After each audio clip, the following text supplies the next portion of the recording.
লক্ষ টাকা আছে, এই টাকাটা নিয়ে তুই এক করে এখান থেকে বেরিয়ে যাবি। টাকা নিয়ে চলে যাবো মানে? এই খবরদার আমার সামনে অভিনয় দেখাবি না। কেন?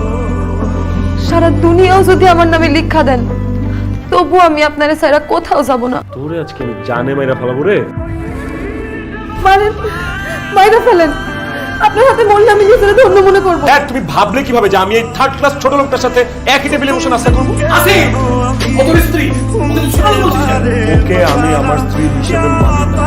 আসিফ, ওরই বানানো খাবার দিয়ে আমি ব্রেকফাস্ট করবো, তুই সেটা ভাবলে কিভাবে? হ্যাঁ, তোর এইসব খাবার আসিফ চৌধুরী না, আসিফ চৌধুরী কুকুর বিড়ালও খাবে না।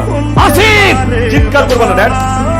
শুনেন, বাবা কইলো যে আপনি নাকি চা খাইতে খুব পছন্দ করেন। আমি না খুব ভালো চা বানাইতে পারি, একটু খাওয়া দেখি।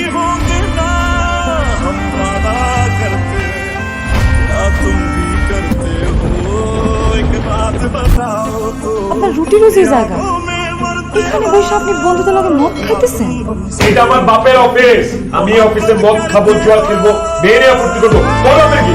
ছোট লোকের বাচ্চা, তুই এখানে কেন আসছিস? বাইরে ম্যানেজার সাহেব, হ্যাঁ ম্যানেজার সাহেব, আপনি অফিসে থাকা অবস্থায় এসব আত্মকর্তব্য অফিসে ঢুকে কিভাবে? বের করেন। স্যার, ম্যাডাম বলেছেন উনি আপনার ওয়াইফ, এই জন্য ওনাকে। চুপ করুন। এই মেয়ে আপনারে বললো আর আপনি তার কথা বিশ্বাস করে ফেলছেন? আমি এই মেয়েকে চিনি না, এক খুনের ঘাট ধাক্কা দিয়ে বের করবো অফিস থেকে। বের করেন। কি কইলেন আপনি? আপনি আমারে চিনেন না? আপনার সাথে মেয়েটাকে? আমি ওর গার্লফ্রেন্ড। গার্লফ্রেন্ড মানে? এই মেয়ে সব কি বলতেছে? এই মেয়ে কি সত্যি কথা বলতেছে? আসলে কি না আপনার গার্লফ্রেন্ড? ইয়েস, ও আমার গার্লফ্রেন্ড। আপনার লজ্জা করে না? আপনার লজ্জা করে না যে আপনি একটা মেয়ে হয়ে আরেকটা মেয়ের সংসার ভাঙতে যাচ্ছেন? আমি আপনার কাছে হাত জোড় করে অনুরোধ করতেছি, আপনি আমার স্বামীর জীবন থেকে চলে যান। যখন আসিফকে বিয়ে করব তখন তুই আর আসিফের বউ থাকবি না, কারণ তার আগেই আসিফ তোকে ডিভোর্স দিয়ে আমাকে বিয়ে করবে।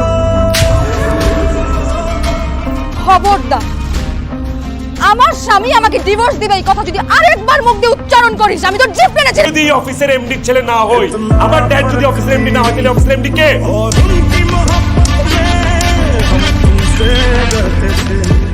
আমি অফিসে What? তুই এই অফিসের এমডি মানে? ছোট লোকের বাচ্চা, তোর এই অফিসের এমডি কে বানিয়েছে? আমি। ও কি বলছে এগুলো? তুমি গ্রামের এই চাষা মেয়েটাকে অফিসের এমডি বানিয়ে ফেলেছো? আমি ওকে এমডি বানিয়েছি। এখন থেকে আমার সমস্ত ব্যবসা বাণিজ্য এই অফিসে সমস্ত কিছু তিনি দেখেন। এসব তুমি কি বলছো বাবা? আমি তোমার ছেলে থাকতে এই মেয়েটা কেন অফিসের এমডি হবে? এই মেয়েটা কেন অফিসে সবকিছু দেখাশোনা করবে? আপনার বাবা ঠিকই বলছে, আপনার বাবার যত সম্পত্তি ছিল সব এখন আমার নামে। এই অফিসের এমডি আমি। একটাবার চিন্তা করে দেখেন তো, আপনার তো আগেও কিছু ছিল না। আপনার যা ছিল তার সবই আপনার বাবার। আপনি আপনার বাবার টাকায় বড়াই করতেন, আপনার বাবার টাকায় আপনি বড় বড় কথা বলতেন। আপনি আসিফ চৌধুরী, 1 মিনিটের মধ্যে আপনি অফিস থেকে বের হন, না হলে আপনাকে ঘাট ধাক্কা দিয়ে বের করে দেওয়া হবে। সেটা আমি 1 মিনিটের জন্য বের হবো। ওকে ফাইন, ম্যানেজার সাহেব উনাকে ঘাট ধাক্কা দিয়ে এখান থেকে বের করুন। দাঁড়ান,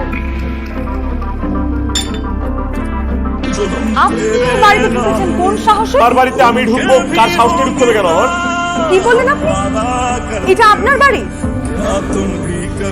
না, এটা আপনার বাড়ি না, এটা আপনার বাড়ি ছিল, কিন্তু এখন এটা আমার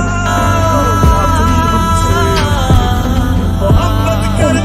এই আসিফ, আসিফ, এই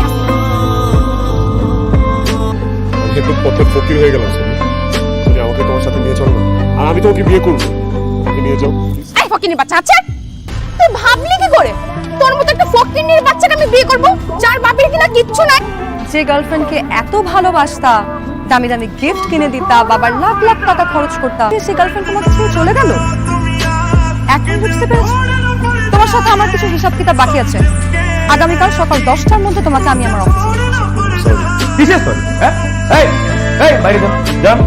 ম্যাডাম বলুন।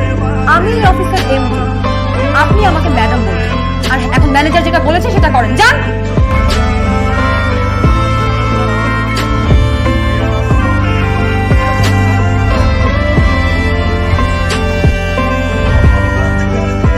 আসতে পারি না? আসুন। আমার না কিছু টাকা দাও।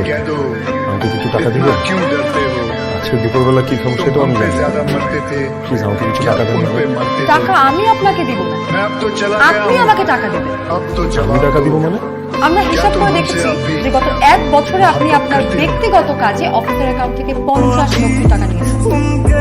আপনাকে এখন এই মুহূর্তে এই 50 লক্ষ টাকা ফেরত দিতে হবে। ম্যাডাম আমি 50 লক্ষ টাকা এই মুহূর্তে কোত্থেকে আপনাকে ফেরত দিই? টাকা নেওয়ার সময় মনে ছিল না যে কিভাবে টাকাটা ফেরত দেবেন? অত কথা বলে লাভ নেই। আপনি যদি এই মুহূর্তে 50 লক্ষ টাকা ফেরত দিতে না পারেন তাহলে ম্যাডাম পুলিশ ডেকে আপনাকে পুলিশের হাতে ধরে দেবে। তখন না বাকিটা জীবন আপনাকে জেলখানায় কাটাতে হবে। টাকাটা ফেরত দিন। ম্যাডাম বিশ্বাস করেন আমার কাছে বিষ খাওয়ার টাকাটাও নেই। আমি আপনাকে 50 লক্ষ টাকা কোত্থেকে দিব? আমাকে মাফ করে দেন, এই টাকাটা আমি দিতে পারবো না।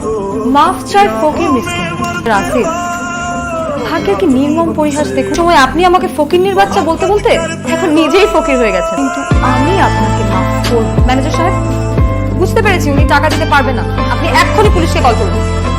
না না ম্যানেজার সাহেব প্লিজ পুলিশকে কল দিতে হবে না। আমাকে আর কিছুদিন সময় দিন, আমি আপনার টাকাটা দিয়ে দিব। আমাকে একটু সময় দিন। তোর কথাটা শুনে আমার গর্বে বুক ভরে উঠছে। সেই তোমাকে আমার বিশেষ ধন্যবাদ যে আমাদের পুরো প্ল্যানটাই সাকসেসফুল হয়েছে। প্ল্যান? কিসের প্ল্যান বাবা? তোমার অহংকার পতনের প্ল্যান। বাবা আমাকে কোনো সম্পত্তি নিতে দেয় না। এই সব কিছু আমাদের একটা সাজানো নাটক ছিল। আর এই নাটকটা আমরা করেছি যাতে তোমার অহংকারের পতন হয়। আমি যাই করেছি তোমার ভালোর জন্য, তোমার পরিবর্তন হওয়ার জন্য করেছি। আমাকে প্লিজ ক্ষমা করে দিন। তুমি যদি নাটকটা না সাজাতে না আমি আসলেই কোনোদিন বদলাতাম না।